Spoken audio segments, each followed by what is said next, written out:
Okay, Shalom Aleichem, everyone. Welcome back. Here we are after Shavuot, and we're continuing in the Tzurba volume 18, and we are on page 253. We are leaving the world of Bishul, and we are starting today Vol.18 Disha v'Sechita.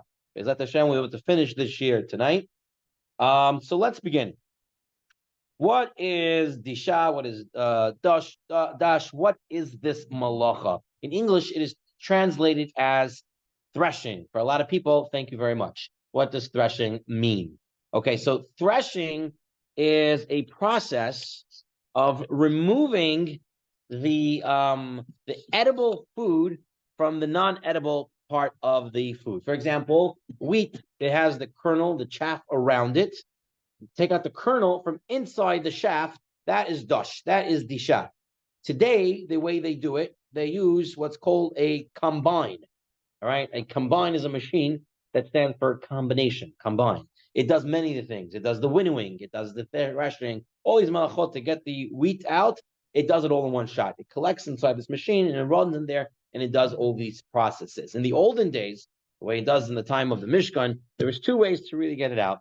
Either you would hit it, or you would take on animals to stomp over the chaff, break the chaff, and get the kernels out that way. So that was the malacha of dash that was done, and it was done for breaking the bread. It was done for other stuff, for the herbs to get for the Mishkan. So it was one of the 39 melachot. So starts the Menuchat Ahava in source number 1 on page 253. And he writes, Malachas Dash, he melamitas avos malachos, suris minator b'Shabbat. What is it? Malachas Dash, he hotzaat min echad habeloyo mechusa b'toich min acher mitoichoi. That is Dash. That is what it is. Taking out from within something else, right? And how do you do it? Whether by pressing and squeezing until it breaks. For example, someone who threshes wheat after it has been cut, pressing and squeezing the husks and the chaff, right, which cover the seeds of the grain, that is dash.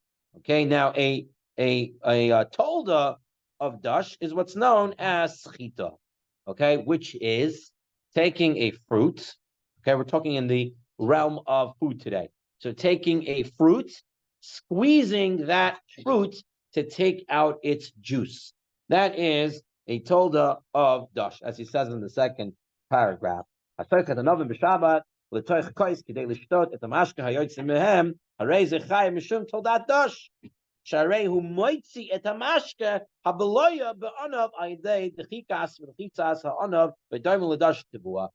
is dash. Taking out from within, something hidden inside something. In order to get it out, you have to press it, you have to squeeze it. That is the malacha of dash. Gemara in Masechta Shabbos in source number 2 tells us that dash is done through threshing. It's done through beating the flax, hitting this one who strikes a cotton plant, or all types of malacha like them that causes something to come out from something that's inside. There's an interesting case in the Gemara about on source number 3 on page 254 about a guy who takes some mud and he shoots it at the date palm. Okay, on the decal, right? And then some of the tamarim fall off the decal down, right? He hits it with earth, and the tamarim fall down. The Gemara says chayiv shtaim. He's chayiv two problems here. What's his first thing? Achat mishum toilish, right? First, he's doing toilish. He's removing. But achat mishum mifarik, and mifarik is dash. Mifarik is extracting. That's dash. So Rav Ashi Amar ein derech tlisha bekach, vein derech perika bekach. So Rav Ashi says you're right. He's doing that, but it's not the normal derech to do it. It's not the normal way. Rashi says, right? Ein derech tlisha perika bekach al yidei zrika, a throwing. Ela oy biyad oy bekelim. In order to do dash, it has to be done either with a utensil or it has to be done with the hand, not by throwing earth at the tree. So really it is mefarik, it is dash, but you can't be chayav for it because it's done kelachar yat. Okay, that is what he says over there. The egli tal Eglei Tal brings another idea, and he says, not only is it extracting from within, like we said, if the wheat kernels inside the chaff, removing the chaff and extracting the kernel, that's dush. But the Eglei Tal says one more. Look at source number 5. What does he say? Hare the dash lav dafka mitoicha klipa. Doesn't have to be from within a shell. Okay.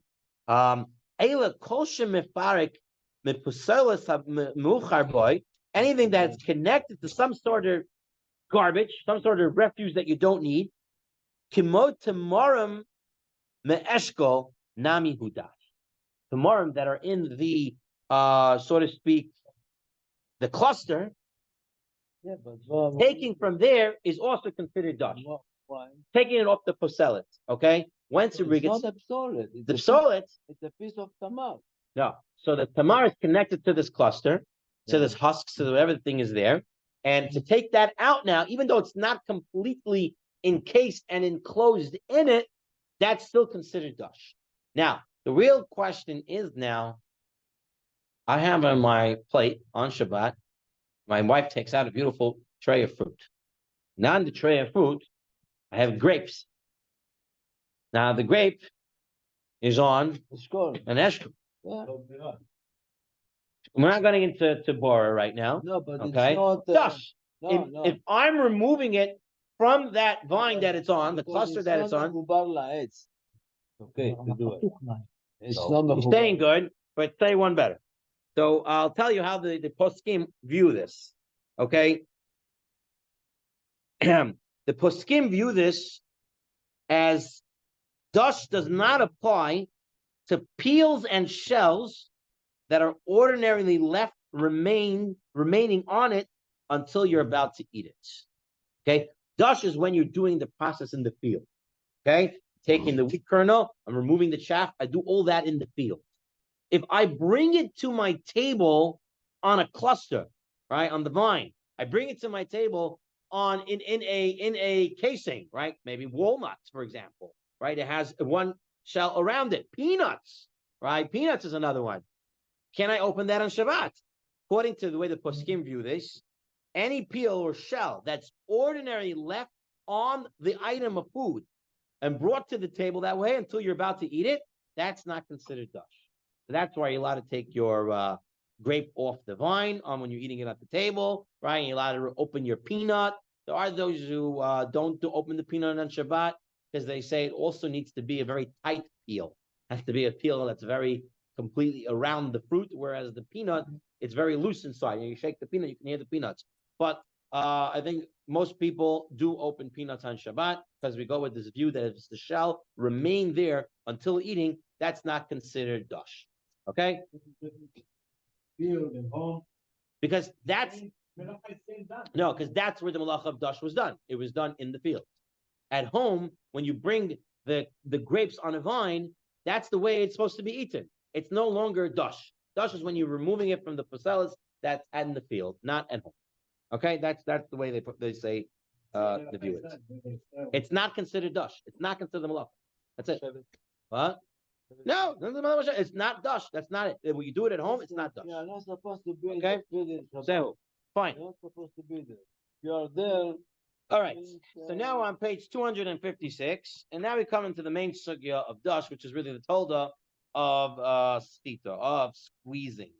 Okay. Now there are two forms of sechita that he tells you right here in the beginning of that orange box over there. There's the dush sechita, which is on food, and then there's another one of milabin, right, which is laundering, sechita when it comes to clothing. We're not going to be dealing with the clothing today. That will be a different share later on. We're going to deal primarily with squeezing fruits. Okay, is there an issue of squeezing fruit? So we saw at the beginning, Menuchat Ahava said when a person squeezes a fruit, he's removing the juice that's hidden within the fruit, and that is extraction, mifarik, and that is dush. And that would be a problem. So let's take a look at a Mishnah in Masechet Shabbat in source number 7. So the Mishnah says, "Ein sochtin et perot lotzim mehen mashkin." You're not allowed to crush fruit because you're taking out juice. If they come out by themselves, asurin.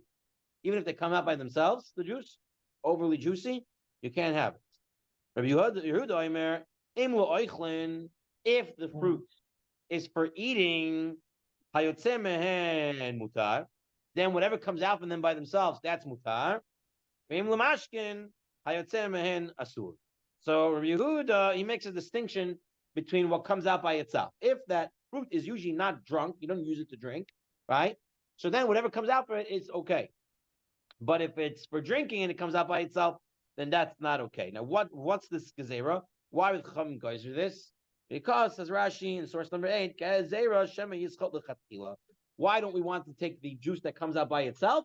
Because if it comes out by itself, then maybe you'll come to squeezing it. It came out by itself, right? We don't want you to get there. So therefore, even what comes out by itself, you're not allowed to take. The next source,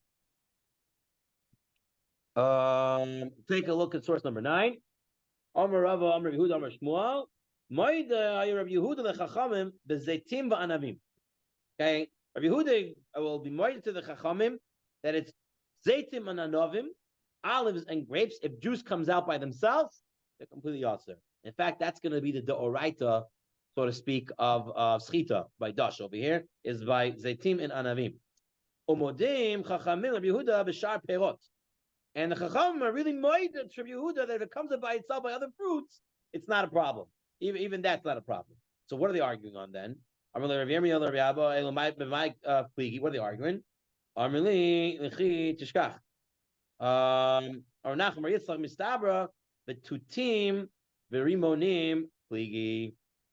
Okay, they're arguing about the case of because usually you don't sochet this. Tutim and Rimonim. This kind of thing usually you don't. Okay, so what's the machloket? Okay, so what are we saying right now? The Gemara is saying right now, Yehuda and Chachamim are not arguing. Bashar Peirot, if the fruit comes out, you can definitely have. The juice comes out by itself, you can have. By Anavim and Zaytim, everyone agrees you cannot have it. So what's the machloket? By these fruits known as Tutim and Rimonim. Tutim is usually translated as strawberries, but here he translated as mulberries. No, it's mulberries. And Rimonim are pomegranates. Now, what's the reason? What's the reason? So says Rashi. Okay, de'ika deva'u lahu lemashkin. Okay, there are some who use tutim and rimonim for drinks. Some, not everybody uses it to make juice. Most of the people not. You make a juice out of it doesn't mean. So some hilkach, the Rabbanan say kazeitim va'anovim. The Rabbanan say they're like fruits that are for juicing. So therefore, even if the juice comes out by itself, you're not allowed to have it on Shabbat.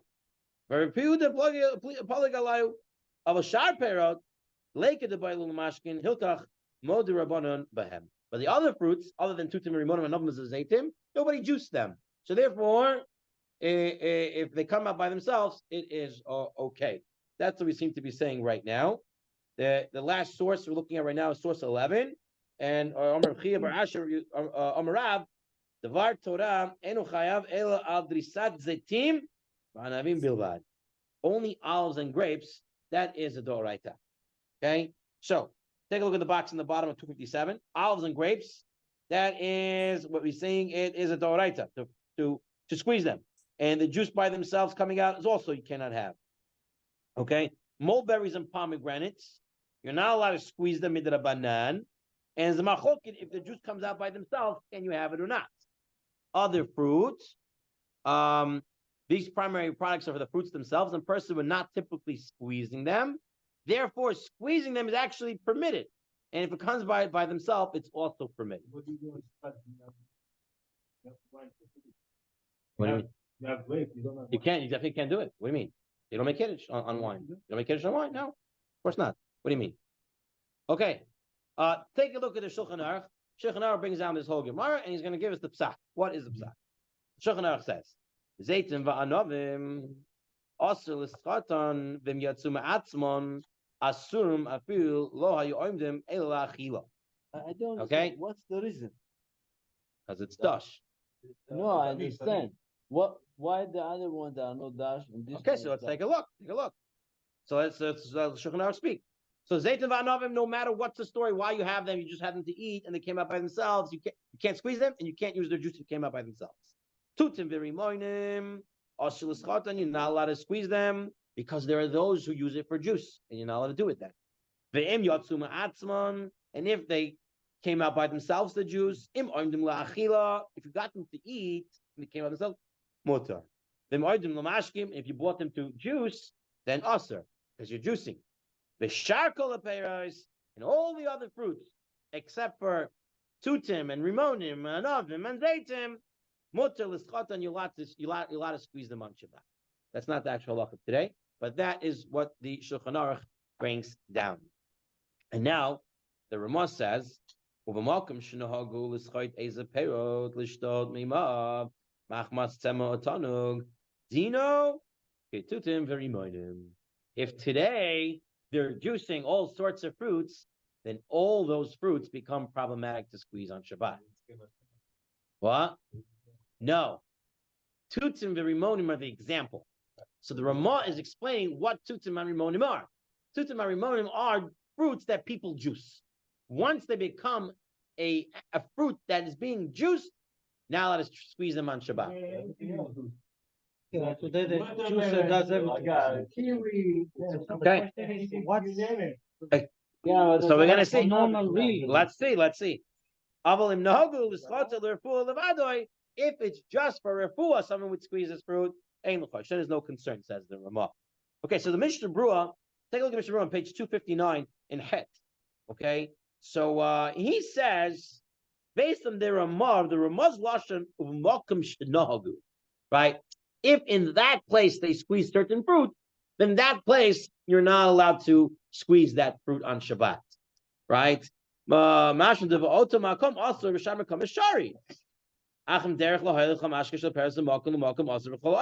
if they transport the fruit juice everywhere, then definitely everywhere is going to be us. The chol zehu l'dat haramah. Aval magen Avram ha'arish be'inyan zeh u'miskanato de'im no dalanu. Shebe'ezah makom nohagu l'schot l'mashke, right? Va'afil noigim bezehu rak miktat b'nei adam machmat sheyesh lahem perot harbeh v'lo ir shlema aser machma zeh l'schot v'kol makom v'chein katu kama ichronim. Okay, so here you have the Ramah says makom shenagu, you can't do that. And the Magen Avraham takes it a step further. And Magen Avraham says, if they do it somewhere, Sechita, everywhere now becomes a problem of juicing that fruit on Shabbat. Here in the Yalkut Yosef, just for us, let's take a quick look. On page 365 in the English Yalkut Yosef, he writes, that's what it seems to be. That's what it seems to be. The Gemara said, "Anavim zaytim, rimonim v'tutim." That was it. B'shar kol ha'peiros was not a problem because they didn't juice them. Okay. Says them. Look, reading the Yalkut Yosef right now, and outside of the Tzurba for a moment. This prohibition applies not only to berries and pomegranates, but also to all fruits that are commonly squeezed for the juices in some location. Okay, it's forbidden to squeeze these fruits for the juices anywhere in the world, as is the halacha regarding berries and pomegranates. So once a fruit starts getting juiced somewhere in the world, they get the din of tutim v'rimonim, and you can't squeeze them anymore. Right, as long as they're being juiced somewhere in the world. Okay, give me 1 second. So the Piskei Teshuvot in the next source in 14, he says, "Uzmanenu." He says everything's being juiced. So therefore, it's forbidden to squeeze anything on Shabbat, any fruit, because it's all being squeezed somewhere. Like limon. Okay, it's all being squeezed somewhere. Obviously, if you need it for someone who's sick, you can do it with a shinoi. If you need it for a baby, you can do it with a shinoi. But interestingly, the Yalkut Yosef does, outside the Tzurba for a moment, on page 366 over here, Shabbat volume 2, he writes, and I don't know if this still holds true today. I'm assuming he's writing this because these fruits weren't juiced. He says quinces and watermelons, you're allowed to squeeze them, since nowhere in the world these fruits are squeezed for their juices. I don't know. I have seen watermelon juices on for sale now. Anyone else saw it? No, but it's only with the machine. Is this machine? Is it being juiced or not in the world? No, it's only with the machine. You can't do it by hand. No, can't. Well, me, I can't take a piece of watermelon and start squeezing it. No, We'll see you tomorrow. nobody does it. Nobody does it. Yeah, but can I do it on Shabbat? That's the question. He's saying you can do it because no one squeezes watermelon in the world. I'm trying to say that today they do squeeze watermelon. I've seen watermelon juice No. for sale. It's only for commercial and Can't do special. it by hand. How can you squeeze it? It's a hard shell. You take out the hard shell and you take the ball, you squeeze it. I don't know what you do with it. What's so hard to do? The blender, okay, this is ways of juicing it. But Once you it's can't do it juiced in in the blender bowl, Shabbat. once my question is, does this statement of the Alka Joseph still hold true today? Meaning, is there watermelon juice marketed today, and is it being somewhere juiced, or is it still true that it's not? I don't know about Quincy juice. I never saw Quincy Anything juice. is marketed today. Yeah. יש לך גם מלפפונים היום, כל מה שאתה אומר. That's what I'm saying. יש Yeah. לך שייקרים מיוחדים. נכון. אתה רוצה חצי? אני אתן לך גם חצי. And this is all based on the Magen Avraham. And what was the lashon of the Magen Avraham? The Magen Avraham said, "Rafil Magen said, rak miktas b'nei adam, machmo sheish lehem peres harba." Right? It's mixes b'nei adam. זה לא מקצת. לא, היום It's זה the לא. same as more than mixas. So that's it. Or it's blended and it's not What is juice? is squeezed out. That's it. Pour out, That's the take same water. thing. If it's a shake, not dust. לא, היום יש לך Why not? מכונות שעושות תמיד. You're extracting juice. No. Shake is not. Shake is you take the whole thing and you with the everything you're just cutting it into very small. אתה You're לא not throwing מפריד, anything אתה לא out. מפריד. You're There's no saying dust you're מוציאים את ההשפעה. זה מוציאים השפעה. you're still having the pulp הם there, מוציאים sure. השפעה. Okay. Anyway, you can do further Ian on that. Okay. Oh, so lemons. Good. I'm gonna sell you a lemon now. Page 260. Okay, lemons. לא אוכלים, עוד פעם. Can we squeeze lemons? So Yes, before we go into the Beit Yosef, look at page 261 of Shulchan Aruch. Shulchan Aruch says beautifully, mutter l'schoit lemons. You're allowed to squeeze lemons. All right, now this is very sticks out. I mean, what squeezing fruit juice? What are you talking about? What's going on here? Okay, that's right. So let's go back to the Beit Yosef in source 15. Okay, so in source 15, the Beit Yosef tells us what dush is and why tutim rimonim are a problem. It's lab dafka, right? Because anything that gets juiced. But then he says in the second paragraph, "V'yesh l'kmua shebemitzrayim." Apparently, the Jewish community in Egypt nohagim l'schot lemons l'toch mayim shenatnu behem sukar l'shtot l'tanog ve'en namnein mipnei kach l'schatam b'Shabbat. So they make lemonade in Mitzrayim on Shabbat by squeezing lemons, and nobody said nothing to them, as if it's okay. So what's the reason for this?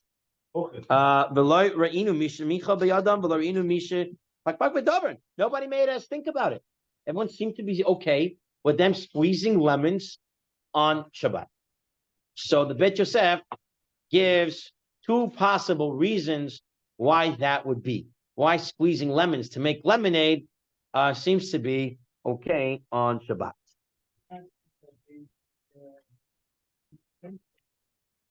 The Beit Yosef is giving them reasons why it's okay, and then he passes in the Shulchan Aruch that it's mutter completely. Mutter is lemons with no qualification of how to do it.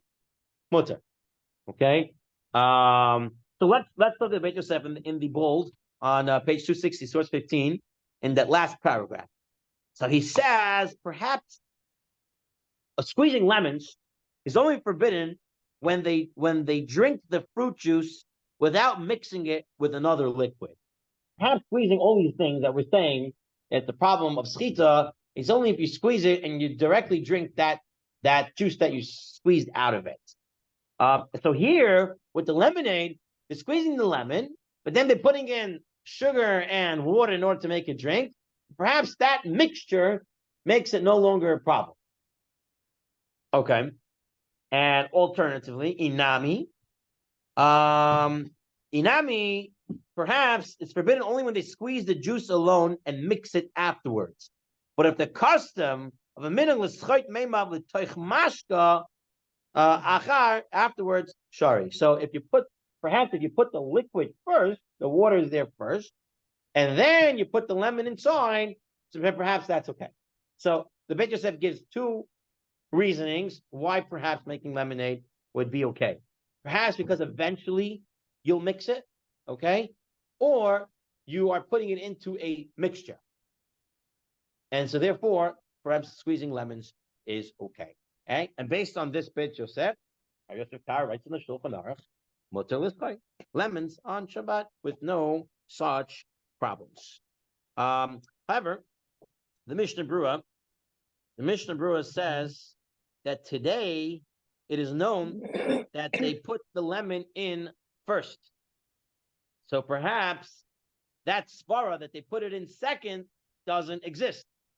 Okay, because what was Beit Yosef's second svara? Maybe they put in the sugar, the water, and then they put in the lemon. Perhaps that's okay.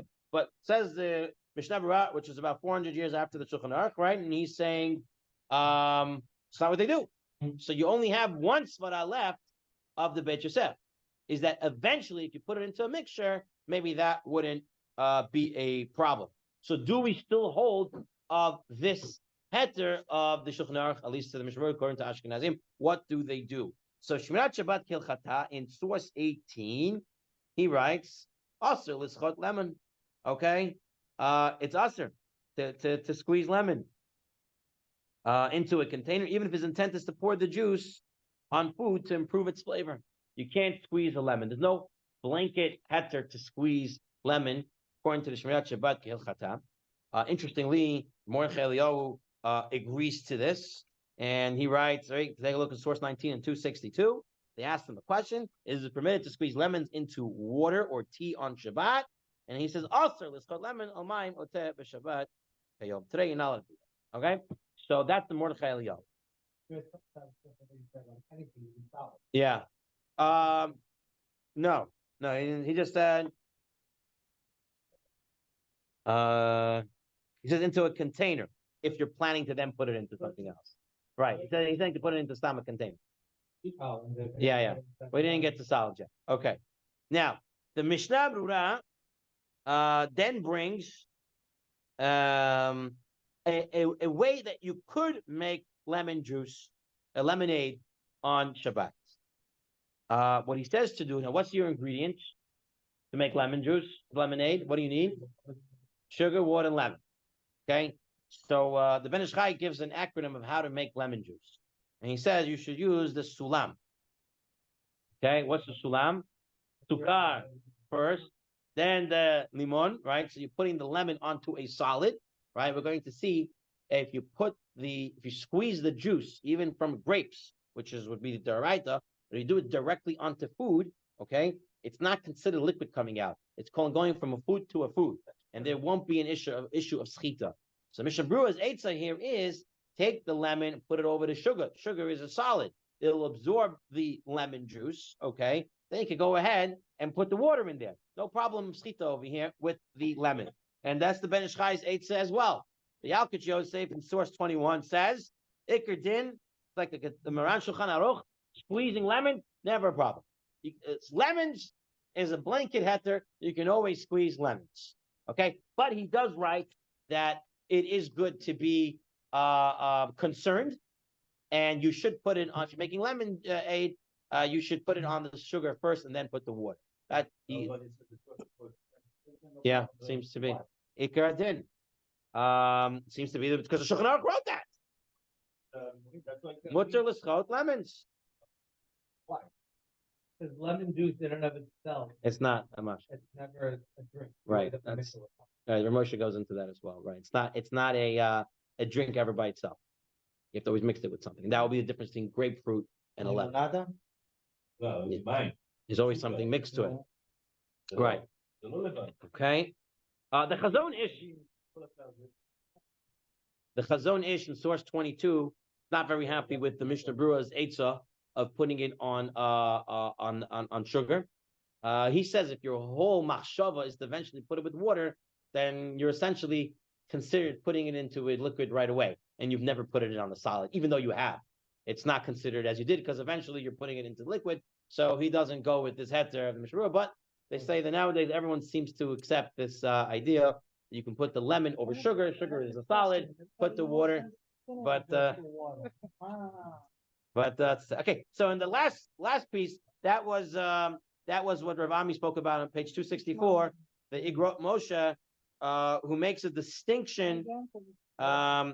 He's differentiates between squeezing lemons into sugar and other citrus fruits such as grapefruit. In his view, one may accept the ruling Mishnah Berurah for lemons, but not for grapefruit, because the mixture of lemon and sugar can theoretically be eaten by someone.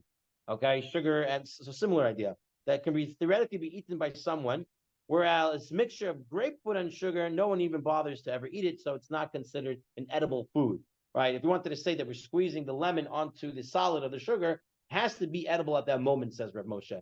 And lemon onto sugar is an edible thing. Grapefruit on sugar, he's saying, wouldn't be, because no one eats it like that. לימון על הבוקר. Okay. נכון? אבל צריך לראות הרב זה, כולם עכשיו זה מוריד, כשבן אדם מתעורר בבוקר, הוא מוריד את החומציות שלו. שם את הלימון, כוס מים, בקבוק מים, אתה רואה את כולם מורידים את זה. Can lemon be squeezed into vodka? Say again, Avram? Can lemon juice be squeezed into vodka? Give me 1 second, Avram. I can't hear you. Hold on. אמרת שזה לא נוח. I don't understand your question. Into vodka, can Why I'm putting the sugar? you squeeze it in? Lemonade. Say Avram again. He's saying Can we that can you squeeze squeeze the lemon into the vodka? These days, Can you squeeze the lemon into the vodka? For Sfaradim, no problem whatsoever. No problem Because whatsoever. over here it says Kol Squeeze Ariyahu lemon says into a juice. it is forbidden to squeeze lemons into water or tea on Shabbat. So to tea. So someone asked a question, what about pouring lemon into tea? So he writes over here, What's the in the difference? Yalkut Yosef, page 368, preparing tea with lemon juice on Shabbat, one may not first squeeze the lemon juice onto the sugar and then pour out water, right? Because if the water is that hot, right, it's going to be cooking the lemon juice, okay?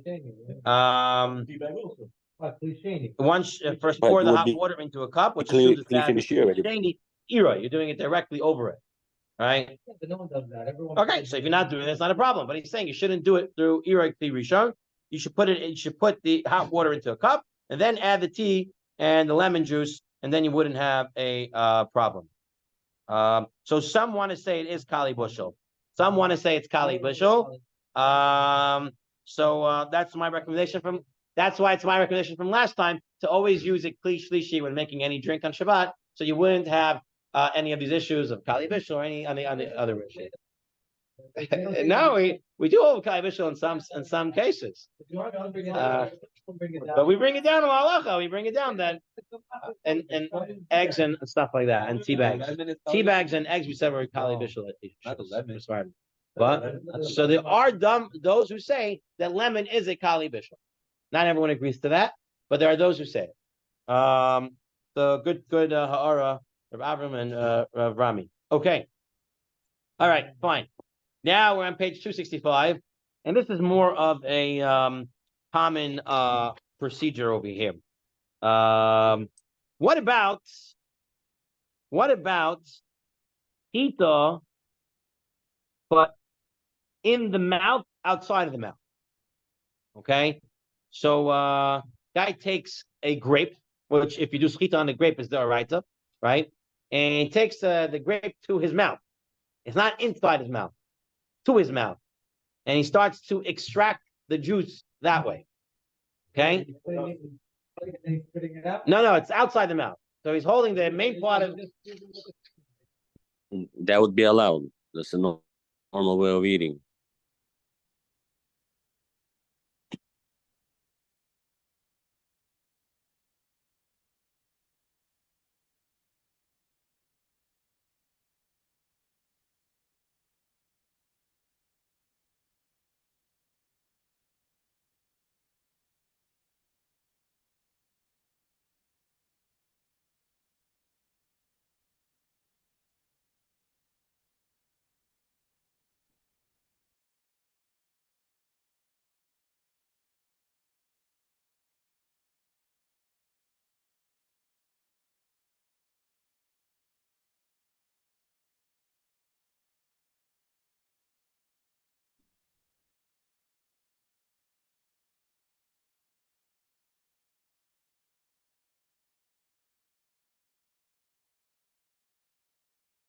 Now what happened to the sound? Can you hear him? He was I hear listening. you, but I hear you. I don't see or hear him. No I'll service. text my husband and see if he can get his attention.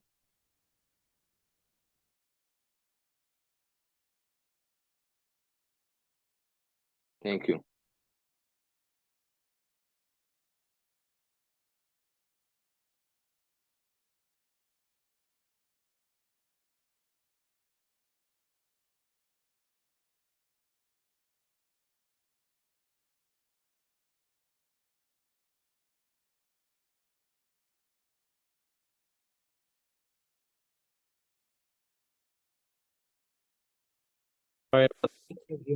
We had some technical difficulty. Okay, Rabotai. Here we are. Back on page 265, source 24. Calls the dafkal lischot aser of a mutter limtzot bepiv min ha'anovim hamashke shebehen v'choshekem b'shar dvarim. Yesh oisrin limtzot befem ha'anovim v'chayotz behem. Some say that extracting it from the mouth, grapes, which is a doraita, some say not to do that. Okay, says the Mishnah Berurah, citing the ruling of the Ilya Rabbah, that who writes for the olives and grapes, whose squeezing is a Torah prohibition, it is proper to be strict and not to suck them even into one's mouth. Okay, so other fruit you could suck directly into your mouth, says the Mishnah Berurah, but olives and grapes you shouldn't do that. Okay. However, says the Mishnah Berurah, if he puts the entire fruit into his mouth and sucks it out that way, right? He puts the whole grape inside and now he's sucking it out, then that's definitely not a problem to anyone. The whole issue, if he's holding the fruit out here and sucking it, then we say it's mutar, but we brought down Mishnah Berurah and others say don't do that when it's olives and grapes. Take a look at the Yalkut Yosef on 266. The Yalkut Yosef writes on page 266, source 26. Some say that it is forbidden to suck the juice from grapes with one's mouth on Shabbat. It is also prohibited to suck the liquid from meat with one's mouth. Some permit this for grapes, meat, and bread, even though they accept the ruling is according to the lenient opinion. Nevertheless, it is proper, right? That a person should not suck the juice with one's mouth. Okay, rather he would also hold to put it inside the entire mouth, put the whole piece inside the mouth, and then you can suck it. Okay, so when it comes to sucking the grape while holding it, or the olive, it's better to put it inside the mouth and suck and not hold it, because it's a right. And if one did so, b'diavad, it's okay? Yeah, it's okay. Yeah, we said it's okay. We said it's okay, but it's recommended not to do it that way. Okay. What about cutting an orange or a grapefruit? If some juice will eventually be squeezed out from it. Okay, I'm not allowed to squeeze fruits, right? We saw that. I want to cut the fruit to eat it. While I'm cutting it, some juice is going to be squeezed out. Because this is the derech. Right. So is that permissible on Shabbat or not? It's permissible on Shabbat or not? That was squeezing grapefruit juice onto sugar, which would be a problem, which is not like lemon. Okay, but here he writes in the Shmirat Shabbat Kilchatam. You are not cutting because of you want the juice to come. He out. Writes. It comes by itself. His intent is not to squeeze it. The first thing, that's not my kavan. Exactly. My kavan is not to squeeze a grapefruit. Exactly. I want to cut the grapefruit. Okay. Exactly. There are two rabbinic prohibitions here with a psik resha. Okay. First of all, the fruit, any other fruit except anovim and zaitim is a derabanan. Okay. Then squeezing it with a shinoi, I'm not squeezing it to cutting it. It's a shinoi squeeze. So it's two derabanans with psik resha that I don't want. So therefore, it's permissible to cut a grapefruit and stuff like that. The real question is, what about if I want to cut a grape? Because now it's not two derabanans. Grape, squeezing a grape is a doraita. So you don't have two rabbanans. You have the second Rabbanan Mishina. Can They I? are not squeezing. You That can't. wouldn't be cut the allowed. grapes? It says That Avram, you're wouldn't be allowed allowed. because not allowed because usually we do not cut grapes. You So put a hole. cutting grapes in the Shabbos may actually be a big issue. So recommendation the Rabbi Ribiat brings down. The recommendation of Ribiat brings down. I saw it today. You don't have to trust me. I can't find it at the moment. Rabbi Ribiat brings down what you should do if you need to cut grapes for like babies or people who can't eat the whole grape whole, right? Because for little kids, it's very dangerous to give them a whole thing. True story. Just segue for 1 second. One of my children once they choked on a whole grape. For sure. Okay. She was smart enough to come to us, and we got did the Heimlich maneuver, came flying out. But it's an issue. So I want to cut grapes for a child, right, on Shabbat. Can I? So there is a way. You should cut it directly on a napkin. Okay. So this way the juice is immediately absorbed, and there's no ever any juice. It's a complete. Not something that you can use. Right. It's not usable. It's gone. Other things that you are about. Because any other fruit except anavim v'zeitim is already derabbanan. Okay, and then squeezing it with a knife is a second derabbanan. So then two derabbanans that are with sikresha that I don't want. So it would be mutter. But the grape, Rabbi Biat says, is a little different because it's a grape. So there's no derabbanan on the grape. The grape is a problem deraita of squeezing it. So therefore you only have the shinui. So he says, therefore you should cut the grape on a napkin so that if it's very juicy grape and it squeezes out, it will go straight into a napkin. There'll be nothing left of that juice. It was never there. You're right. He's still not allowed to make that juice. Okay. Right, but it's the raita. Okay, fine. Now, that's the recommendation. If you have to cut grapes on Shabbat for somebody, you cut it over a napkin. Then it's a problem. I don't know. You'll have to ask your ask Mashiach or when he comes when you have to. Okay. This is what you should do. Do it that way. Finish. Now, page 267. 267. Okay. Page 267. Source 28. Yeah. Squeezing from fruit onto food. So we mentioned this already when we said we can squeeze the lemon onto the sugar, right? We said that would be a way to get around from putting it on a solid. So here's the Gemara, source 28. I'm reading Shmuel. Okay. If the juice comes out of a fruit onto a food, it's not considered juice, it's considered food to food. So therefore, there's no problem of dash, no problem of Sechita. Says the Shulchan Aruch,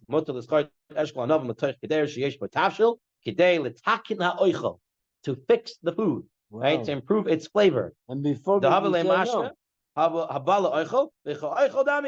Before we say you're not allowed. When I said that. Before we learned like Eshkol Avin, you're not allowed to Sechita. Into a cup, into a liquid, but into a solid, that's allowed. Into a food, that's allowed. If ain bought tafshil, also. There's no tafshil, then you can't do that. Okay, says the Mishnah Brura that mefarek concerning olives and grapes apply only when one needs to squeeze the fruit for the juice. In that case, it's considered mefarek because he separates liquid from the food. However, in this case, it's not the usual way of squeezing because it's like separating food from food. When you're putting it from the food into a food, that's not mefarek. You're not taking the juice. It never was juice. It went from one food into the other food. He does bring down the Rebbeinu Hanan argues on this. Yeah.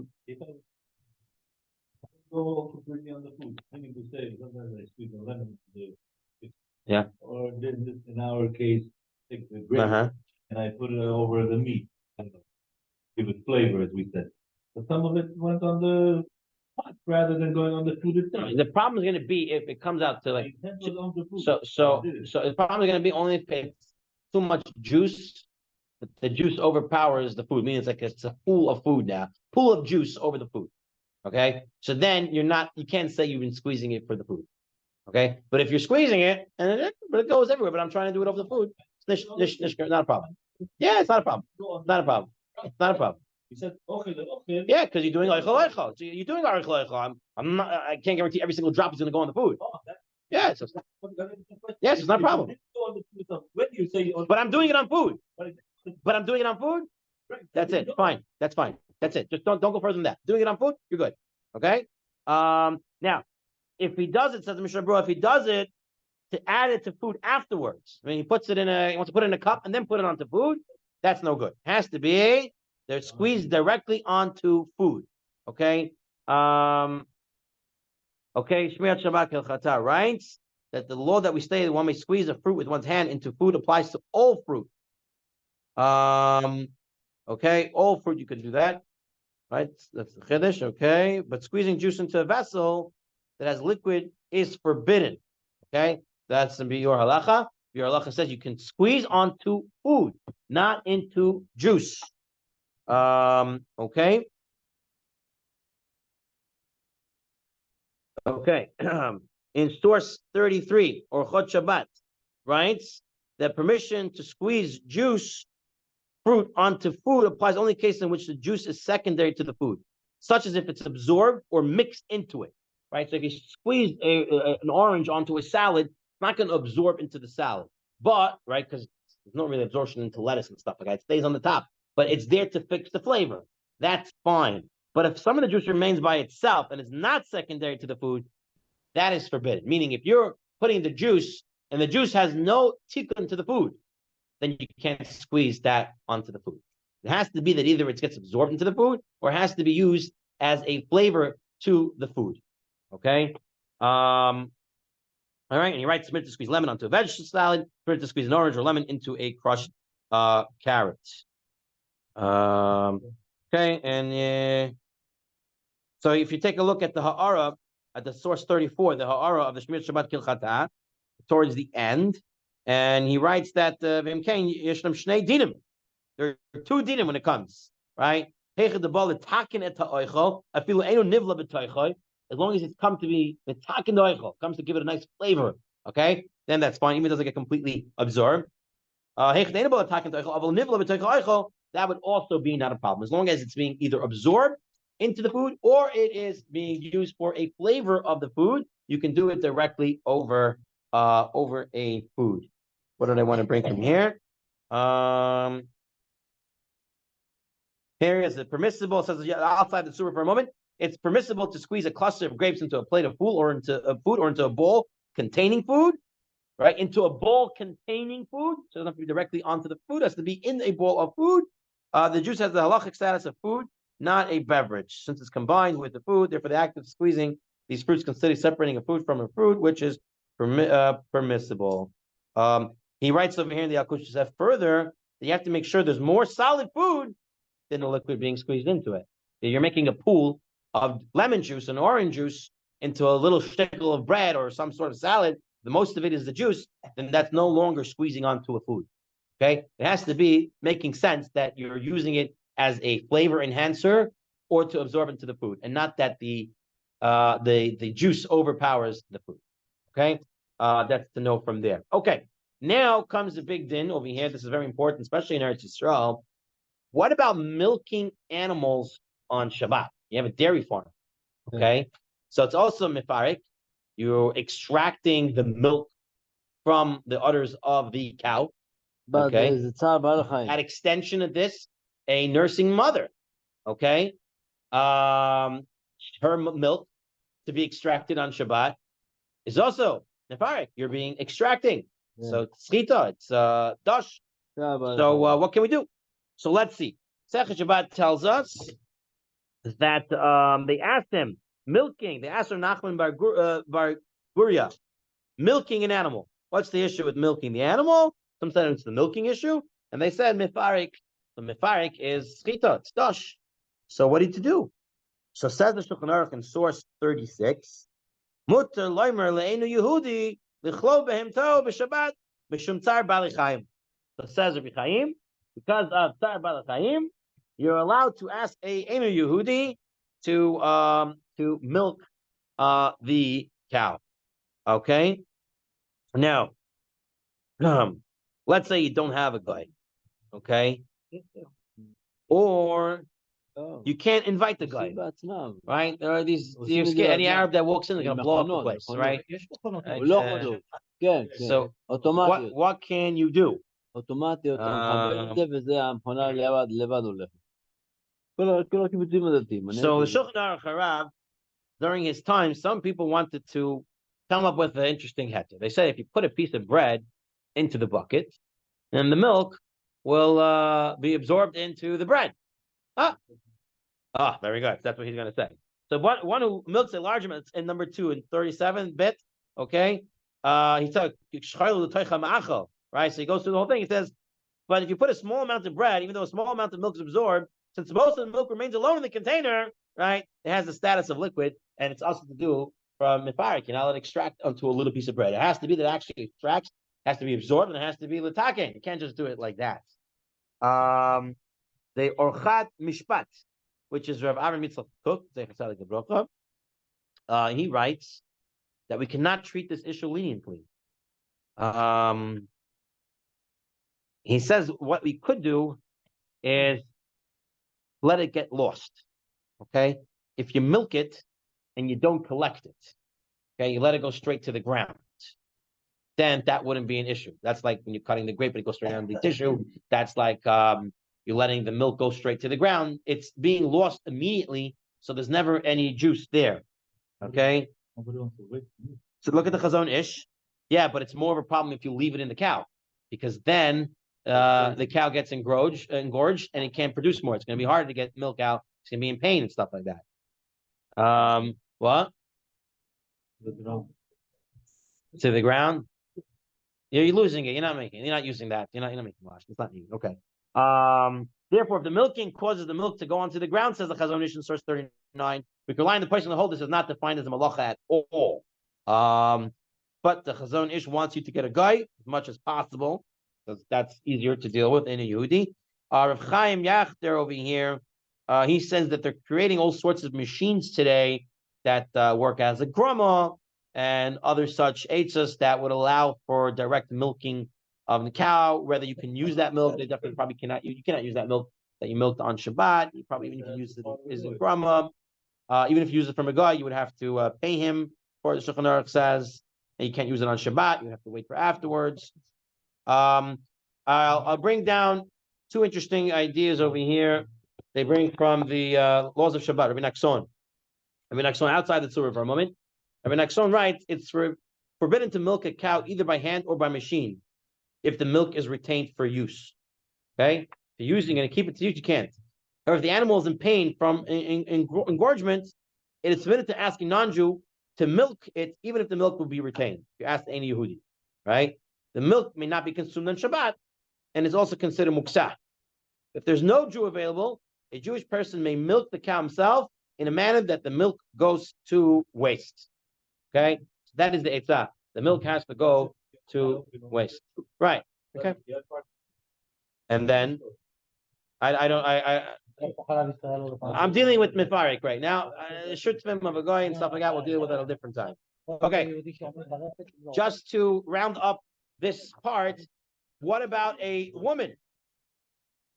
A woman who is nursing and she has milk that she needs to extract, and the baby is not drinking everything, because the baby takes it's not a problem at all, right? But now she needs to manually extract the milk.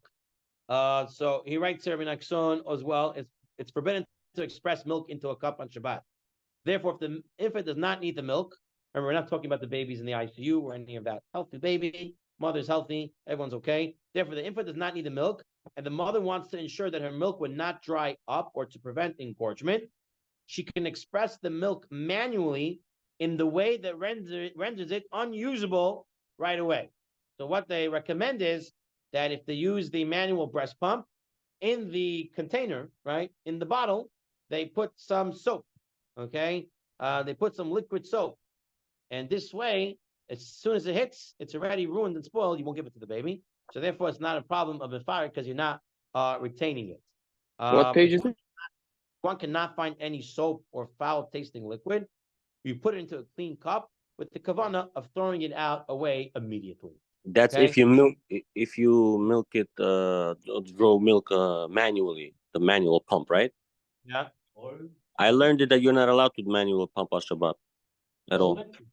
So I'm just telling you again, if she needs to extract the milk for engorgement, she's in pain, or if she doesn't want the milk to dry up, she can use a manual pump, and the milk has to be ruined immediately and can't be retained. Those electric, what they do is they put a timer. Yeah, I've heard of that. Yes. I don't know. Baruch Hashem, my wife and I have a number of kids. We've always done the manual. It's much more simpler. I think, in my own opinion, it's much simpler. The timer, did I set it up? Did I not set it up? And stuff like that. Why so on? You use so much electric. Okay. People, I guess the new generation are probably much easier with that. There is ways. Okay. There is ways. Again, this is not a all comprehensive.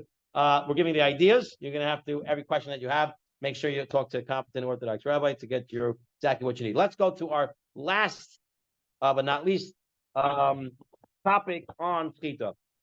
Okay.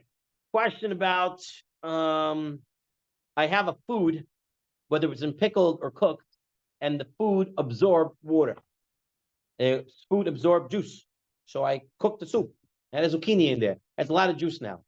Can I extract the juice that's been absorbed into it? I have a pickle, absorbed pickle juice. Can I extract the pickle juice from the pickle?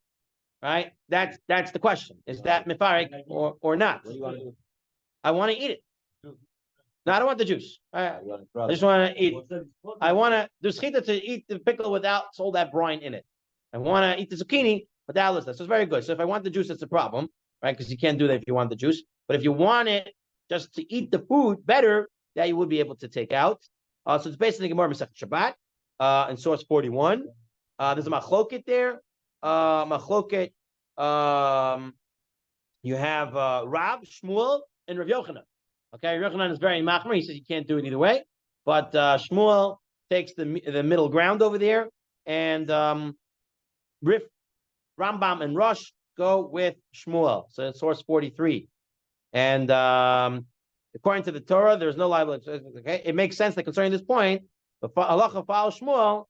Says the Shulchan Aruch. And here's the actual halacha in source 44: to squeeze pickled vegetables and boil vegetables for the vegetables themselves. Right, you want to eat it that way with less water, such that the person does not need a liquid and only squeezes them to improve them for eating. Even squeezing them into the bowl with no food is permitted. I can do it. Not a problem. If I want to, my kugel is very oily, and I want to squeeze out some of the oil, no problem. Okay? You can squeeze it out. Not an issue. If he needs the liquid, then it's only permitted to squeeze it into a bowl that has food. All right? If you need that liquid, then you need to do it over food. Right? If you got food, liquid into food, that's considered eichel to eichel. That wouldn't be a problem. But if you don't need that liquid, you just want to get rid of it, it would not be a problem. And take a look for our last source in source 47, the Yalkut Yosef. Okay? And this is halakha l'maaseh for us. Concerning fruit or vegetables which are pickled in vinegar or brine, and vegetables that were boiled, it's permitted to squeeze them on Shabbat into an empty bowl, provided that one does not need the liquid that emerges from them. And one squeezes them only, fix them and to prepare them from eating. Similarly, it's permitted to squeeze fried turnips, eggplant, and other cooked vegetables to rid them of the oil absorbed when one does to improve the food. If one wants the liquid, needs the liquid, it's permitted to squeeze them only into a bowl or a plate containing food.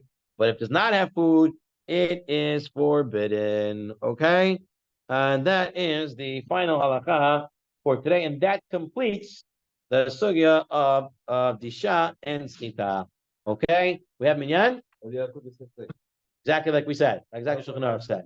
That if you're squeezing it for the food itself, so I don't want that juice in that food. If it's cooked food or pickled food, then that's mutar, not a problem. You can squeeze it into anything, empty container, not a problem. But if I'm wanting the juice, then I have to squeeze it onto food. Yesh minyan, okay? Yeah. Rabbi Hanina ben Geshem omer, Kadosh Baruch Hu zakoi Yisrael lefi kachibal hem Torah mitzvot shneimah, Adonai chafetz leman tzidko yagid Torah miyadir. Right. Right.